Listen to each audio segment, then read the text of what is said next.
Em nome de Jesus, convido os irmãos para abrirmos a Bíblia juntos.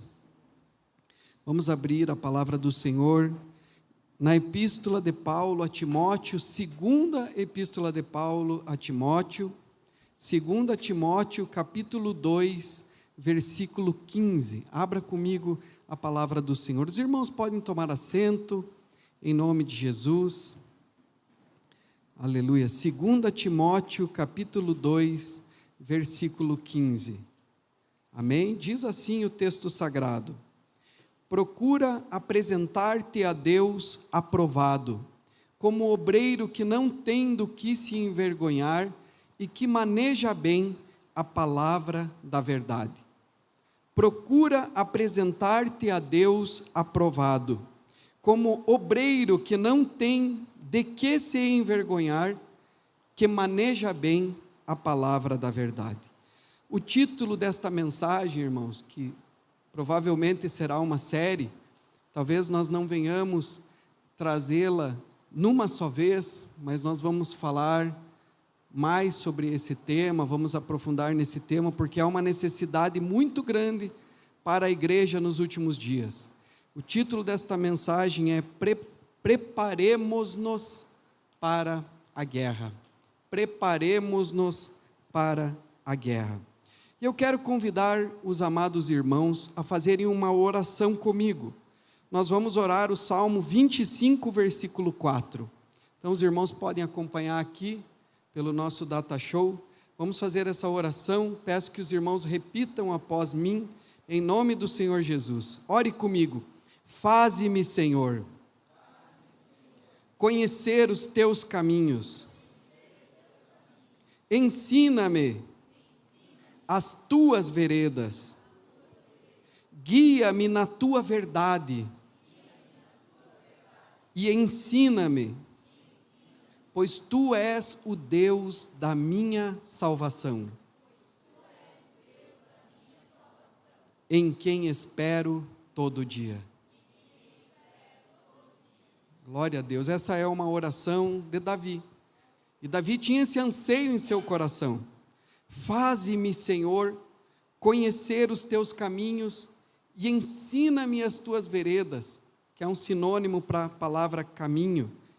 Guia-me na tua verdade e ensina-me, pois tu és o Deus da minha salvação, em quem espero todo dia. Glória a Deus.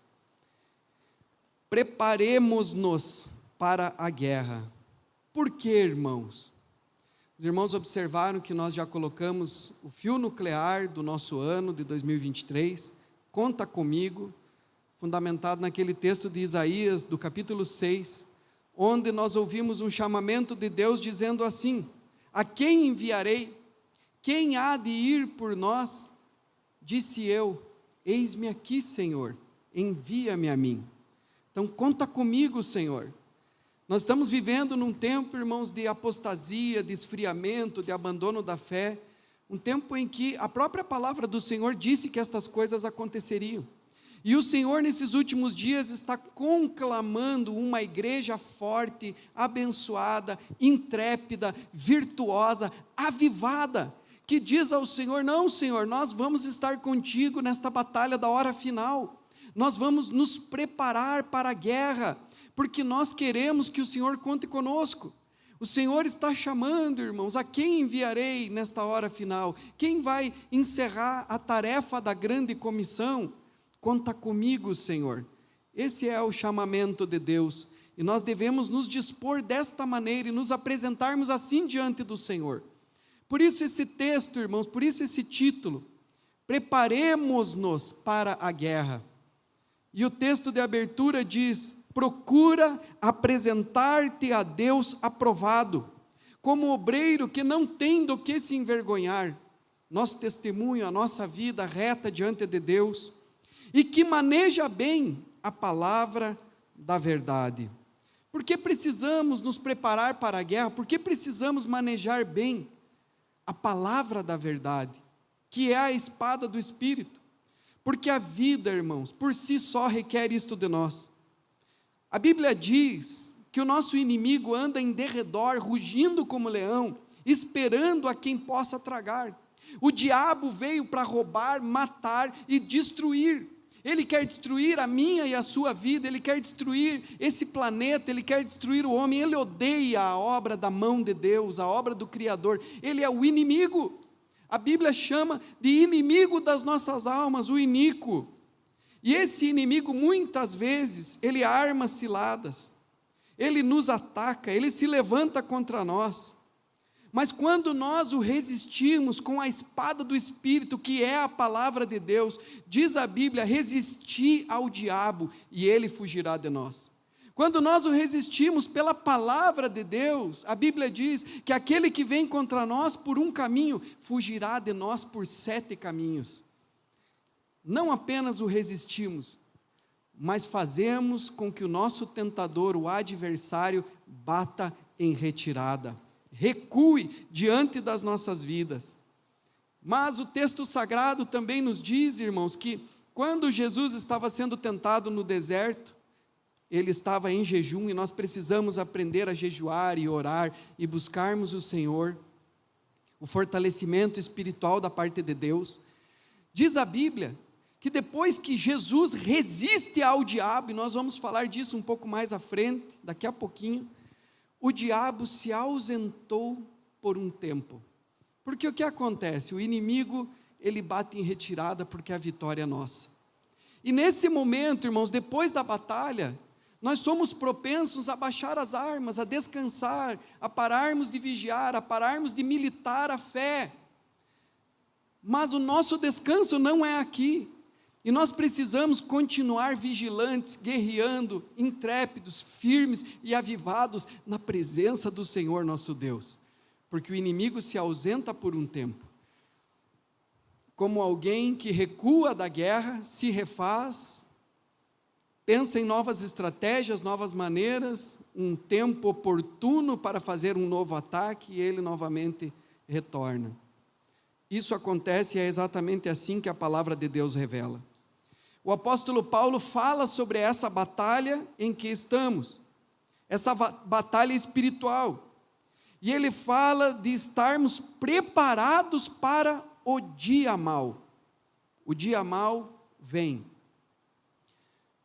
O texto sagrado diz assim, em Efésios capítulo 6, no versículo 13, portanto, tomai toda a armadura de Deus, para que possais resistir no dia mau, e depois de terdes vencido tudo, permanecer inabaláveis. O contexto, irmãos, diz assim, revesti-vos de toda a armadura de Deus, para que possais estar firmes contra as astutas ciladas do diabo, porque não temos de lutar contra carne e sangue, mas contra os principados e potestades, contra os dominadores desse mundo tenebroso, contra as forças espirituais da maldade que agem nas regiões celestiais.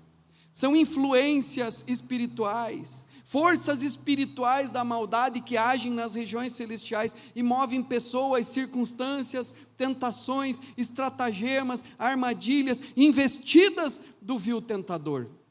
Nós precisamos nos revestir de toda a armadura de Deus. Aí ele entra dizendo, no versículo 6, no capítulo 6, versículo 13, portanto, tomai toda a armadura de Deus para que possais resistir no dia mau, e depois de terdes vencido, permanecer inabaláveis. Porque depois que a gente vence, a gente luta, irmãos, luta, e de repente você vence. Aí você descansa. Não, irmãos. Permaneça inabalável. O nosso descanso não é aqui. A Bíblia é retratada por Paulo, o apóstolo dos gentios, como a espada do Espírito. Paulo fala um pouquinho mais adiante, na sequência desse texto que nós lemos, sobre a armadura de Deus. E a única arma de ataque que Paulo coloca aqui, que serve tanto para ataque quanto para defesa, é a espada do Espírito, que é a palavra de Deus. Ele fala do capacete da salvação, ele fala da couraça da justiça, ele fala do cinturão da verdade, todas as armas espirituais com as quais nós devemos estar revestidos. Ele fala da preparação do evangelho da paz, ele fala do escudo da fé com o qual podemos apagar os dardos inflamados do maligno, e ele fala da espada do Espírito, que é a palavra de Deus. E em Mateus capítulo 4, como também em Lucas capítulo 4, nós vemos a narrativa da tentação. Jesus faz aquele jejum de 40 dias, 40 noites, e então vem o tentador. E o diabo se apresenta diante dele e o tenta. Eu sempre digo isso, irmãos, com certeza o diabo não veio fisicamente, corporeamente, não se materializou, não sentou numa pedra, não, espiritualmente ele foi tentado, porque é assim que acontece com todos nós. E ali o diabo disse para ele: se tu és o Filho de Deus, manda que estas pedras se transformem em pães. O inimigo questiona a identidade de Jesus. Se tu és o Filho de Deus. E muitas vezes o diabo também questiona a nossa identidade, a nossa fé, porque nós somos filhos de Deus. Você é um filho, você é uma filha de Deus. E ele questiona: se tu és filho de Deus, por que isso está acontecendo com você? Se tu és filho de Deus, por que você está passando por essa provação, por essa dificuldade? Por que você está passando por isso na sua vida, se tu és filho de Deus?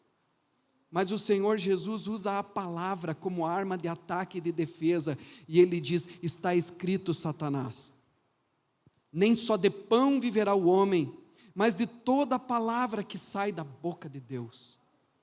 Por isso a palavra de Deus nos alimenta, a palavra de Deus nos sustenta, a palavra de Deus nos fortalece, a palavra de Deus nos levanta, a palavra de Deus nos livra do mal. E então, não contente, o inimigo leva num monte alto, no monte talvez mais alto do mundo, e diz a Jesus: tudo isto te darei. Mostra todas as riquezas e o mundo, onde a vista pode alcançar. Como lá em Dubai, no Burj Khalifa, o inimigo leva ele num lugar como aquele, o prédio mais alto do mundo, e diz: tudo isso aqui é meu, tudo isso aqui está sob o meu domínio, tudo isto te darei, se prostrado me adorares. Como o diabo tenta corromper as pessoas, com dinheiro, com poder, com fama, com coisas deste mundo. A Bíblia diz, meus irmãos, que o homem se corrompe por um bocado de pão, mas por causa da palavra de Deus, nós podemos ficar firmes contra esse tipo de tentação, de corrupção. Jesus diz: está escrito, Satanás, só ao Senhor teu Deus adorarás, e só a Ele servirás. E o inimigo, vendo então que Jesus está usando a palavra, atacando com a palavra, se defendendo com a palavra, ele muda a estratégia, ele usa também a palavra, e ele o leva agora para o pináculo do templo, um lugar religioso, um emblema da religião judaica, e ele diz assim: atira-te abaixo, porque está escrito, aos teus anjos dará ordem a teu respeito para que te guardem, e eles te sustentarão nas suas mãos para que não tropeces em alguma pedra. O inimigo usa também a distorção da Bíblia Sagrada para nos fazer tropeçar. Quando o nosso coração não é sincero, muitas vezes nós queremos ouvir algo que fundamente aquilo que nós estamos desejando. E é aí que muitas vezes nós podemos entrar em tentação, dizer: ah não, mas acho que é de Deus, a Bíblia pode ter essa ou aquela interpretação. Não, meus irmãos, nós não podemos interpretar as Escrituras como queremos. E Jesus diz: também está escrito, porque a Bíblia Sagrada interpreta-se a si mesma. Se você encontrar algum texto na Bíblia Sagrada de difícil interpretação, certamente terá outro texto que interpretará este, e que te dará segurança para você entender o que é certo e errado, e a vontade de Deus nesse caso, se de fato você quer apreciar as Escrituras e fazer a vontade do Senhor. E Jesus usa essa teologia. A Bíblia interpreta a si mesma e ele diz assim: também está escrito, demônio, não tentarás ao Senhor teu Deus. Aleluia. Louvado seja o nome do Senhor. Amém, irmãos? Em Hebreus, capítulo 4, versículo 12, diz assim: porque a palavra de Deus é viva e eficaz, é mais cortante do que qualquer espada de dois gumes, e penetra até ao ponto de dividir alma e espírito, juntas e medulas, e é apta para discernir os pensamentos e propósitos do coração. E não há criatura que não seja manifesta na sua presença, pelo contrário, todas as coisas estão descobertas e patentes aos olhos daquele a quem temos de prestar contas. Veja que a palavra de Deus está intimamente ligada com a presença de Deus, e a palavra de Deus nos ajuda a discernir, irmãos, a nossa alma do espírito, o que é da nossa alma e o que é do espírito, juntas e medulas, discernir os pensamentos e as intenções do coração, porque o inimigo, irmãos, é um ente sobrenatural, e ele coloca a tentação do lado de fora. Ele traz para nós como que um cardápio, está aqui, ó, tudo que você quer, tudo que você deseja, mas a tentação está dentro de nós. A Bíblia diz que cada um é tentado quando atraído e engodado pela própria concupiscência, e a concupiscência, quando é concebida, dá luz ao pecado, e o pecado sendo consumado, gera a morte. Então, pela palavra de Deus você consegue discernir, não, isso daí não é da vontade de Deus. E ainda que o desejo da minha carne seja esse, ainda que a vontade da minha sensibilidade carnal seja essa, eu não vou fazer a vontade da minha carne, do meu desejo, da minha sensibilidade, das minhas emoções. Eu vou fazer a vontade da minha razão, que se submete pela fé à palavra do meu Deus.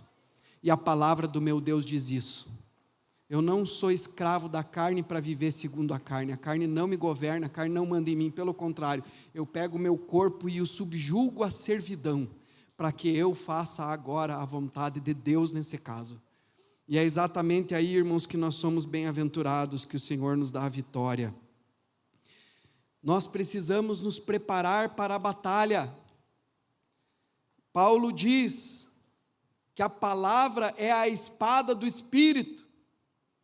Então, segundo o texto sagrado, maneje bem. Aprenda a manejar a palavra, irmãos. Treine-se na palavra. Ouça a palavra. Ame a palavra. Busque a palavra. Anseie pela palavra.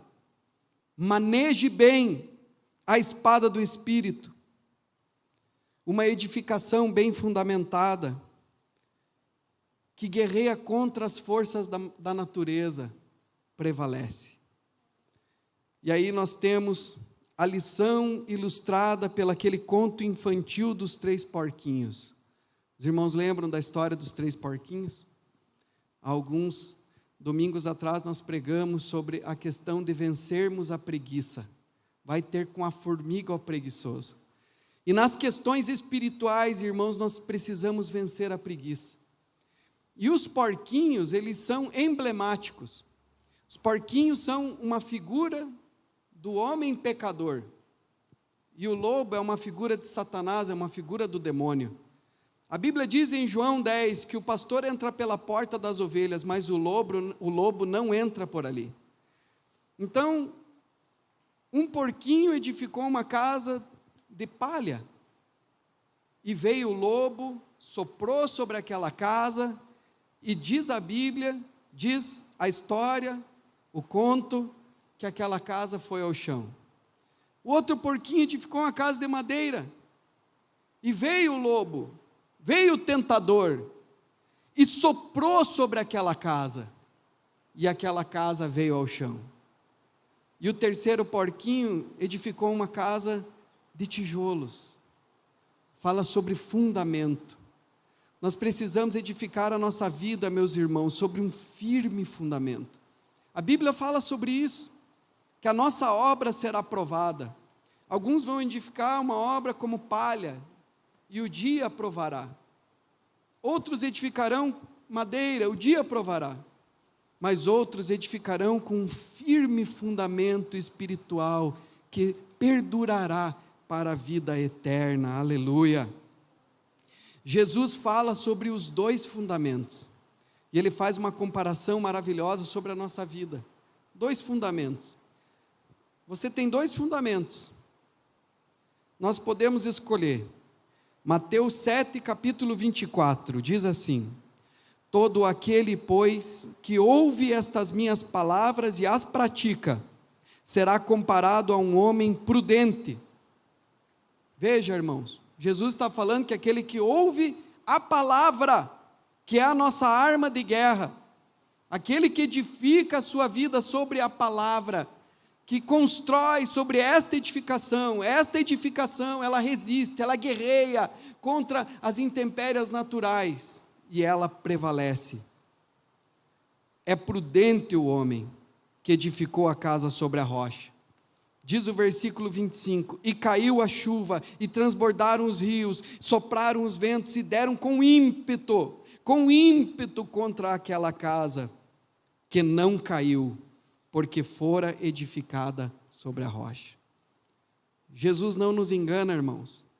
Ele jamais disse: olhe, quando você vir para a igreja entregar a vida para Jesus, a sua vida dali para frente vai ser um mar de almirante, vai ser um céu de brigadeiro, vai ser um jardim agrinaldado de flores. Não, irmãos. Ele nos disse claramente: no mundo tereis aflições, mas tende bom ânimo, eu venci o mundo. E aí ele vem para a segunda parte do comparativo. Versículo 26 diz assim: e todo aquele que ouve estas minhas palavras e não as pratica, será comparado a um homem insensato, que edificou a sua casa sobre a areia, e caiu a chuva, e transbordaram os rios, e sopraram os ventos, e deram com ímpeto contra aquela casa, e ela desabou, sendo grande a sua ruína. Esse é um tempo, irmãos, no qual, mais do que nunca, nós precisamos estar preparados para a guerra. Salmo 27, versículo 4, neste salmo, Davi começa o salmo dizendo assim: ainda que a guerra estoure contra mim, porque a guerra vem, nós estamos nela, mas há momentos de calmaria, de trégua, há momentos que o mar recua, e nós precisamos estar apercebidos. Por que o exército tem que estar preparado, mesmo em tempos de paz? Porque a guerra pode estourar quando nós não esperamos, e aí não dá tempo de preparar o exército. Por isso, preparemos-nos para a guerra. Amém, irmãos? Diz o texto assim, Salmo 27, versículo 4: uma coisa peço ao Senhor e a buscarei, que eu possa morar na casa do Senhor todos os dias da minha vida, para contemplar a beleza do Senhor e meditar no seu templo. Pois no dia da adversidade, no dia mau, no dia da tribulação, no dia da angústia, pois no dia da adversidade, Ele me ocultará no seu pavilhão, no recôndito do seu tabernáculo me acolherá, levar-me-á sobre uma rocha. Aleluia. Uma coisa pedi. Essa é a oração, a busca. Uma busca, irmãos, pela presença de Deus, uma busca por estar na presença de Deus, para contemplar a formosura do Senhor e aprender no seu santuário. Meus irmãos, não há como você querer a presença de Deus, buscar a presença de Deus e ao mesmo tempo desprezar o seu conselho, o seu ensino, a sua palavra. Isso não só é hipocrisia, como também é falsidade. Porque de fato, se você busca a presença de Deus, mas despreza a sua palavra, o seu conselho, você na verdade não está buscando a Deus, mas está buscando a proteção de Deus, que Ele seja para você um guardião. Não, eu quero Deus para me livrar na viagem, eu quero Deus para livrar a minha casa, que pegue fogo, que aconteça algum mal. Não, eu quero Deus para me abençoar no meu trabalho, na minha vida, para que nenhum mal me aconteça, para que eu continue indo bem em todas as áreas. Então nós queremos o favor de Deus, a bênção de Deus, a proteção de Deus, mas desprezamos a sua palavra. É porque de fato não o queremos. E isso é falsidade. Mas o salmista aqui diz: uma coisa pedi ao Senhor e a buscarei, que eu possa morar na casa do Senhor, para contemplar a formosura do Senhor e aprender no seu santuário. É uma busca, é um anelo, e este é um anelo no qual o próprio Deus nos conclama. A palavra do Senhor diz: olhem para mim e sejam iluminados, busquem o meu rosto, cheguem-se a mim. E o Salmo, irmãos, este Salmo, na continuação, no versículo 8, Salmo 27, versículo 8, diz assim: ao meu coração me ocorre, como se Deus falasse ao coração do salmista, ao meu coração me ocorre, buscai a minha presença, buscarei, pois, Senhor, a tua presença. Na Almeida Revista e Corrigida, irmãos, está assim: quando tu disseste, buscai o meu rosto, o meu coração te disse a ti, o teu rosto, Senhor, buscarei. Aqueles que assim fazem, irmãos, procuram habitar na presença do Senhor, eles têm uma firme garantia da promessa de Deus sobre as suas vidas, que não importa as provações que venham ter, que venham atravessar, o Senhor nunca os abandonará. Não há motivos para desespero, porque a bondade de Deus lhes está reservada. A bondade de Deus lhes seguirá por onde quer que eles andarem, o Senhor estará com eles. Salmo 27, versículo 13, da Almeida Revista e Corrigida, diz assim, mesmo texto, um pouco mais à frente: pereceria sem dúvida. Quando? No dia mau. Porque, irmãos, se nós não temos a palavra do Senhor, se nós não temos a esperança, se não temos as promessas de Deus, quando vem o dia mau, quando as coisas nos faltam, quando vem a calamidade, nós nos desesperamos, nós perecemos. Pereceria sem dúvida, diz o salmista, se não cresse que veria os bens do Senhor na terra dos viventes. Espera no Senhor, anima-te, e Ele fortalecerá o teu coração. Espera, pois, no Senhor. É a palavra de Deus, irmãos, a espada do Espírito. Com ela nós combatemos o mal, com ela nós lutamos contra esse mundo vil, com ela nós combatemos o vil tentador, com ela nós temos vitória nesta vida. A Bíblia é o livro de revelação, ela é o nosso guia de fé e de prática da vida cristã. A Bíblia é a constituição do cidadão que pretende ir morar no céu. Muitas pessoas pleiteiam cidadania em outro país, legalizar moradia em outro país, mas há critérios para isso, e um dos critérios é que você se submeta às leis que regem os cidadãos daquele país.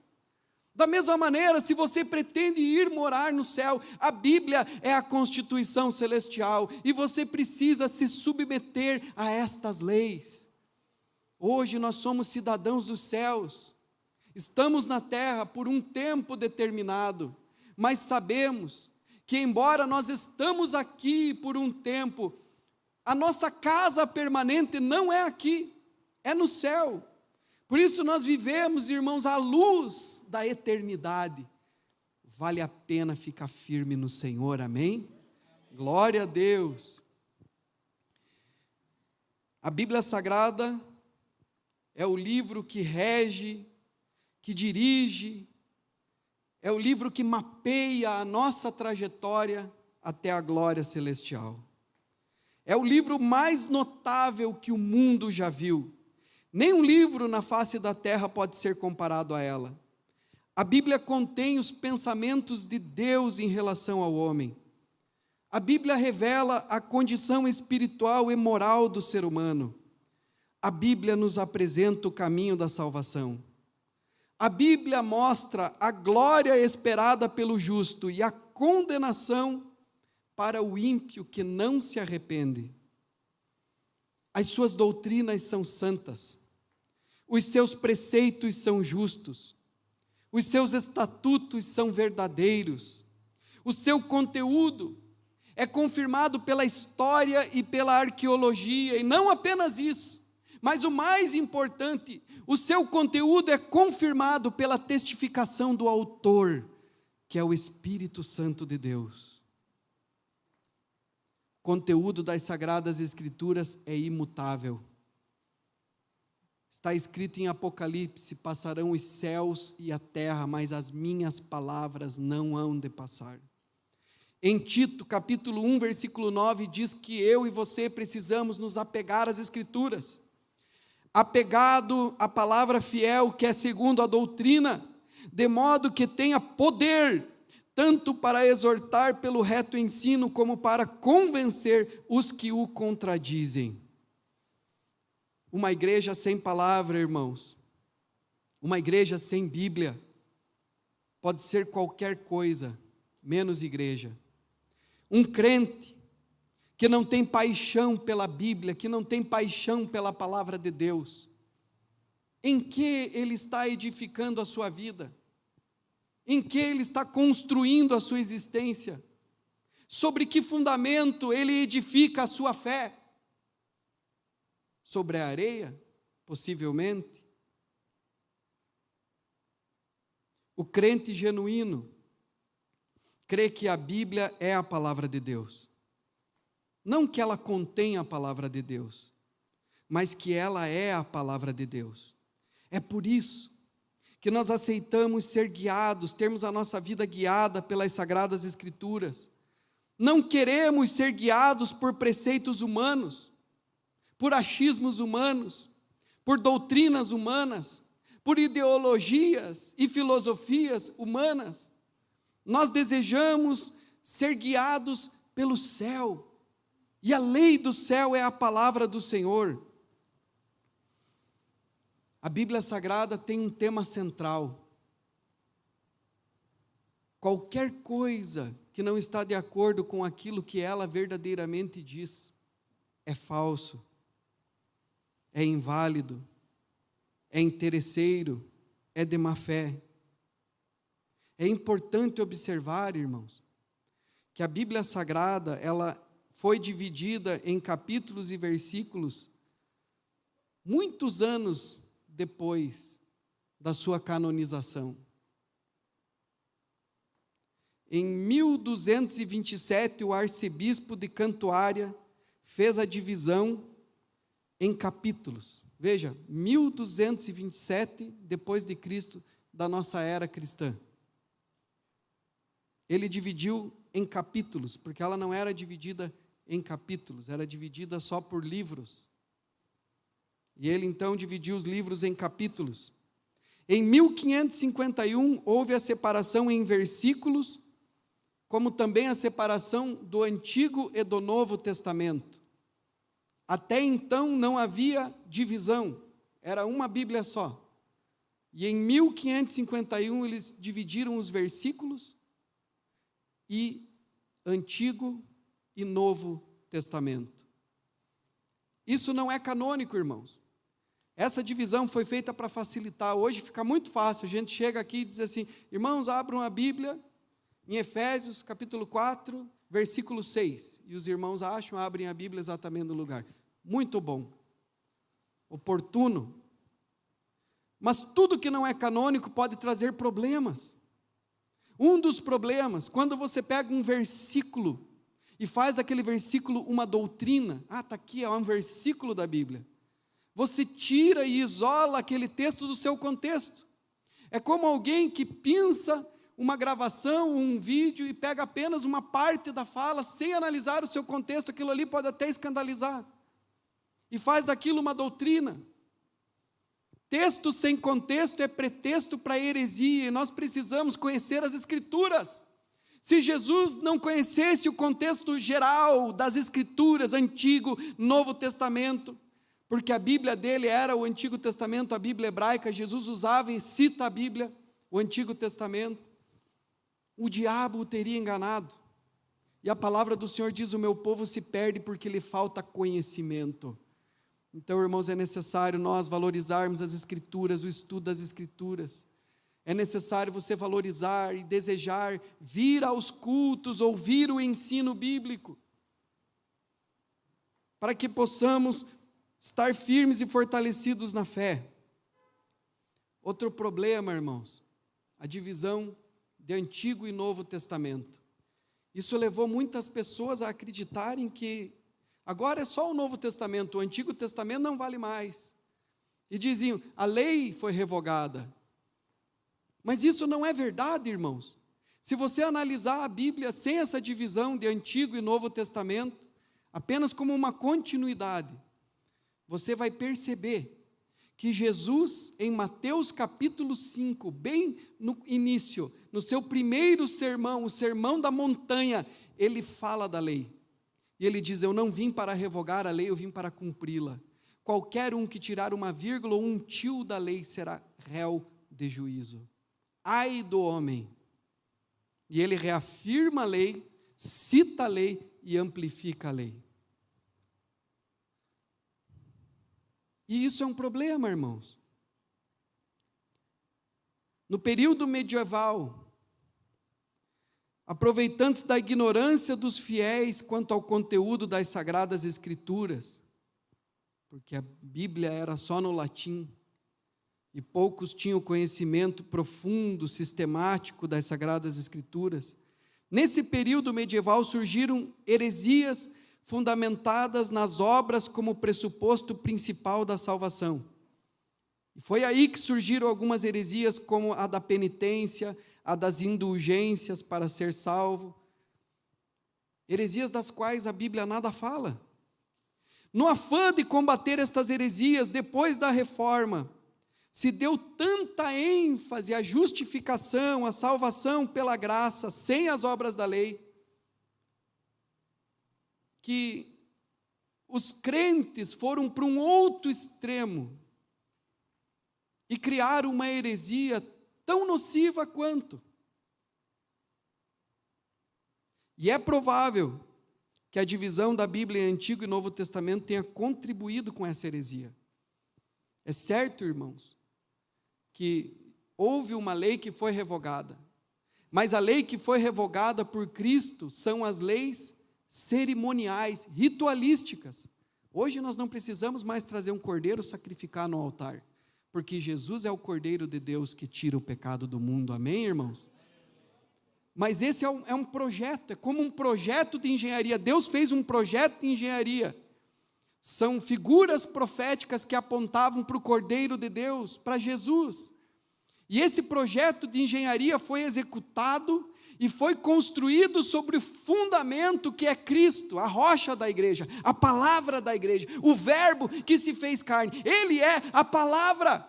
E sobre este fundamento, Jesus, Deus construiu sobre esse fundamento, através do projeto, Deus construiu sobre este fundamento a igreja, aleluia. A igreja está edificada sobre a palavra, que é Cristo, o verbo encarnado, aleluia, amém, irmãos? Então, a única lei que foi revogada é esta, mas as leis morais de Deus continuam até hoje, nós precisamos observá-las. Diante disso, muitos homens se levantaram combatendo essas heresias. Dietrich Bonhoeffer, o famoso teólogo mártir que foi executado pelos nazistas em 1945, ele se sentiu motivado a escrever um livro chamado Discipulado. E ele diz que a graça barata é inimiga mortal do crente. A graça barata é inimiga mortal do crente.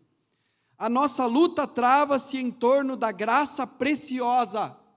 A graça preciosa. Que graça é essa? É o tesouro oculto no campo. por amor do qual o homem vai e vende com alegria tudo quanto tem. Qual é o preço, pastor? A graça é barata. Não precisamos fazer nada, não precisamos nos converter, não precisamos nos arrepender dos nossos pecados, não precisamos mudar de vida, não precisamos nos santificar. Ah, Jesus morreu na cruz, meus pecados estão perdoados. Não, irmãos. É a graça preciosa. O tesouro escondido no campo. A pérola de maior valor. Qual o preço? Tudo. Tudo. Ao mesmo tempo em que o Senhor nos oferece uma vida nova, Ele nos desafia a viver, colocar em prática esta palavra e viver esta vida nova, segundo a revelação do Evangelho. E Dietrich Bonhoeffer continua falando, é o chamado de Jesus Cristo, ao ouvir do qual o discípulo larga as suas redes e o segue. É o dom pelo qual o ser humano tem que orar, pagar o preço, irmão. É de graça, mas você tem que orar, pedir, clamar. É a porta na qual o ser humano tem que bater. Batei, batei e abrir-se-vos-á, pedi, pedi e dar-se-vos-á, buscai, buscai e achareis. Pois se vós, sendo maus, sabeis dar boas dádivas aos vossos filhos, não dará o Pai Celestial, o Espírito Santo, àqueles que lhe o pedirem? Embora seja muito claro para nós que nós não somos salvos pelas obras, porque as Escrituras dizem, vocês não são salvos pelas obras, mas são salvos pela graça, e isso não vem de vós, é dom de Deus, para que ninguém se glorie. No entanto, nós não temos acesso a essa graça sem arrependimento dos nossos pecados. Não temos acesso a esta graça sem tomarmos a nossa cruz e entrarmos pelo estreito caminho do discipulado. Se não for assim, irmãos, continuaremos mortos em nossos delitos e pecados. O nosso Antigo Testamento da Bíblia evangélica, escute bem, é exatamente igual à Bíblia hebraica. Exatamente igual, o mesmo texto. Os hebreus, a Bíblia diz a salvação vem dos judeus, os hebreus, o Senhor escolheu, manifestou a sua glória, manifestou a sua presença, colocou neles a sua lei, designou eles, comissionou-os, e eles têm uma Bíblia. Essa Bíblia hebraica era a Bíblia usada por Jesus. E o nosso Antigo Testamento evangélico é exatamente igual. O texto é exatamente igual. A Bíblia hebraica ela é dividida em Torá, Ivim e Ketuvim, que é a lei, os escritos gerais, os profetas maiores e menores. A ordem é diferente. A organização dos livros dentro do cânon é diferente, mas o texto é exatamente igual. A nossa Bíblia evangélica, ela é dividida em Pentateuco, que é a lei, os livros históricos, Esdras, Neemias, Reis, Crônicas, etc. Os poéticos, Salmos, Provérbios, etc. Profetas maiores e profetas menores. A nossa Bíblia tem 39 livros. É igual também à Bíblia católica antes da Reforma, porque a Reforma veio justamente de um conflito das Escrituras. E aí, depois da Reforma, a Igreja Católica colocou os apócrifos dentro do Antigo Testamento. Mas nós continuamos, depois da Reforma, com a nossa Bíblia igual à Bíblia hebraica, igual à Bíblia que Jesus usava. A Bíblia hebraica tem 22 livros. Por que são menos? Porque na hebraica, 1ª e 2ª Reis, por exemplo, 1ª e 2ª Crônicas, Esdras, Neemias, que falam da mesma história, reconstrução do templo, são um livro só. Então reduz. Mas o texto é exatamente o mesmo, irmãos. A Bíblia não é um livro que você possa interpretar como quiser. Como disse, a Bíblia tem uma mensagem central. Como que nós podemos interpretar então a palavra do Senhor? 2 Pedro capítulo 1, versículo 20 diz: sabendo primeiramente isto, que nenhuma profecia da Escritura provém de particular elucidação, porque nunca jamais qualquer profecia foi dada por vontade humana. Entretanto, homens santos falaram da parte de Deus, movidos pelo Espírito Santo. Então, irmãos, não vem de particular elucidação, de particular interpretação. Eu não posso interpretar segundo a minha vontade, porque ela foi dada por homens inspirados por Deus. No direito nós estudamos isso, que nós precisamos conhecer o espírito da lei. O que é o espírito da lei? Quando o legislador escreveu a lei, qual era o objetivo que ele tinha originalmente? Esse é o espírito da lei. Para que nós não venhamos pegar aquela palavra, aquela lei, aquela legislação e torcê-la, manipulá-la. A Bíblia não pode ser manipulada. Ela tem um autor, e você tem que buscar o espírito da lei, que é o Espírito Santo de Deus. Ele é o intérprete das Escrituras. Diz em 1 Coríntios capítulo 2, versículo 14: ora, o homem natural não aceita as coisas do Espírito de Deus, porque eles são loucura, e não pode entendê-las, porque elas se discernem espiritualmente. Porém, o homem espiritual julga todas as coisas, mas ele mesmo não é julgado por ninguém. Pois quem conheceu a mente do Senhor? Quem conheceu a mente do Senhor? Olha que lindo isso. Quem conheceu a mente do Senhor que o possa instruir? Nós, porém, temos a mente de Cristo. Aleluia. João capítulo 14, versículo 26. Mas o Consolador, o Espírito Santo, a quem o Pai enviará em meu nome, esse vos ensinará todas as coisas e vos fará lembrar de tudo o que vos tenho dito. Então, irmão, se você quer interpretar as Escrituras, se você quer conhecer as Escrituras, você precisa buscar o Espírito Santo. Busque a Deus, seja um homem e uma mulher de oração, porque é o Senhor quem abre a palavra e quem nos dá entendimento da verdade. Outra coisa, valorize o ministério de ensino da igreja. 2 Timóteo capítulo 2, versículo 2. E o que de minha parte ouviste através de muitas testemunhas, isto mesmo transmite a homens fiéis e também idôneos para instruir a outros. Valorize o ministério de ensino da igreja, da palavra da igreja. Venha nos cultos, não falte os cultos. Não coloque outros compromissos à frente de vir à igreja, vir à casa do Senhor. Como diz o salmista, uma coisa pedi ao Senhor e a buscarei. Que eu possa estar na casa do Senhor para contemplar a formosura do Senhor e aprender no seu santuário. Irmãos, nós temos luta. Nós desejamos trazer seminários aqui na igreja, mas muitas vezes a gente traz e os irmãos não valorizam. Os irmãos dizem: eu já fui no culto de domingo, já cumpri o meu compromisso. Misericórdia, irmãos. Você precisa amar a palavra, desejar a palavra. Se nós fizermos um seminário aqui, eu e a pastora ficamos em conflito, será que vale a pena investir, trazer pregadores? Porque os irmãos só vêm no domingo. Várias vezes, quando nós trouxemos pessoas aqui, os cultos ficavam ralhados. As pessoas vinham no sábado, não vinham no domingo, vinham na sexta, não vinham no domingo. Mas é necessário, irmãos, o que vai acontecer se nós fizermos um seminário aqui, esse é o desejo do nosso coração, e vir sexta à noite, sábado à tarde, sábado à noite, domingo de manhã, domingo à tarde, domingo à noite, como é que vai ser? Os irmãos podem responder?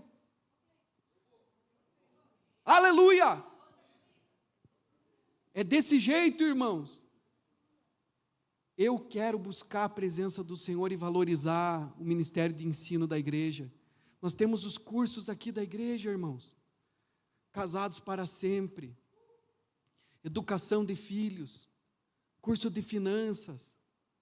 Faça os cursos, você que não fez ainda. Cura interior.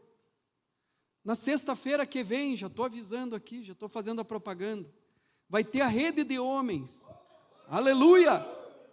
E esse ano, irmãos, a palavra da rede de homens é muito importante. Nós estamos recebendo mentoria dos irmãos da PIB de Curitiba, que vão nos ajudar para trazer uma palavra específica para o homem. Para quê? Para nós nos prepararmos para a guerra, porque o homem é o sacerdote do lar, ele é a coluna, ele é o cabeça, o provedor.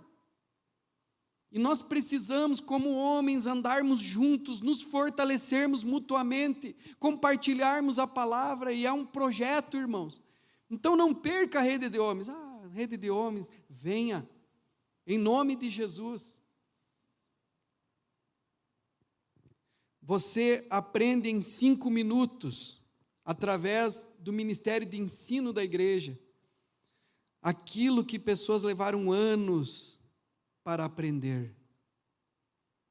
Muitas vezes a gente está bebendo água que a gente não conhece, na internet, nas redes sociais, você nem sabe, você nem conhece quem está falando, e muitas vezes é heresia, bebendo água de esgoto, e Deus está dando água pura, cristalina, para a nossa igreja. Vamos nos pôr em pé, meus irmãos queridos. E eu termino lendo o texto de Joel, capítulo 2, versículo 23, que é um texto para os nossos dias, últimos dias. Profecia de Joel, capítulo 2, versículo 23 a 28, diz assim: Alegrai-vos, pois, filhos de Sião, regozijai-vos no Senhor. Regozijai-vos no Senhor vosso Deus, porque Ele vos dará em justa medida a chuva, fará descer como outrora a chuva temporã e a seródia, as eiras se encherão de trigo e os lagares transbordarão de vinho e de óleo. Restituir-vos-ei os anos que foram consumidos pelo gafanhoto migrador, pelo destruidor e pelo cortador. O meu grande exército que enviei contra vós outros. Comereis abundantemente e vos fartareis. E louvareis o nome do Senhor vosso Deus, que se ouve maravilhosamente convosco. E o meu povo jamais será envergonhado. Sabereis que estou no meio de Israel, e que eu sou o Senhor, vosso Deus, e não há outro. E o meu povo jamais será envergonhado. E acontecerá depois que derramarei o meu espírito sobre toda a carne. Os vossos filhos e as vossas filhas profetizarão, vossos velhos sonharão, e vossos jovens terão visões. Meus irmãos, quem valoriza o ensino da palavra de Deus, prospera. Existe uma ilustração, eu não sei dizer se é verdadeira, muitos dizem que é verdadeira, muitos dizem que é apenas uma ilustração, que aconteceu há muitos anos, na cidade de Londres, num bairro muito pobre. Um pregador foi convidado para orar por uma senhora idosa, e quando ele chega no barraco da senhora, ele entra e ele vê o afastamento das tábuas no assoalho, e um rio passando ali, de esgoto a céu aberto, e aquela senhora enferma, e ele olha na parede e ele vê um quadro. Quando ele olha aquele quadro, ele pergunta para a senhora sabe ler? E ela diz, não. A senhora sabe o que está escrito aqui? A senhora sabe o que é esse documento? Não. Como que a senhora ganhou esse documento?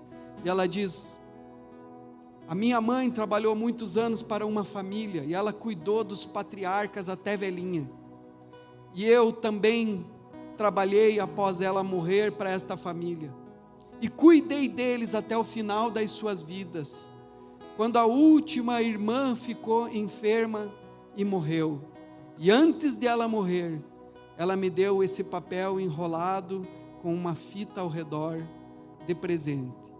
Eu cheguei em casa, tirei aquela fita e eu achei tão bonito que eu coloquei aí na parede. E ele disse, você sabe o que é esse documento? Esse documento é a herança.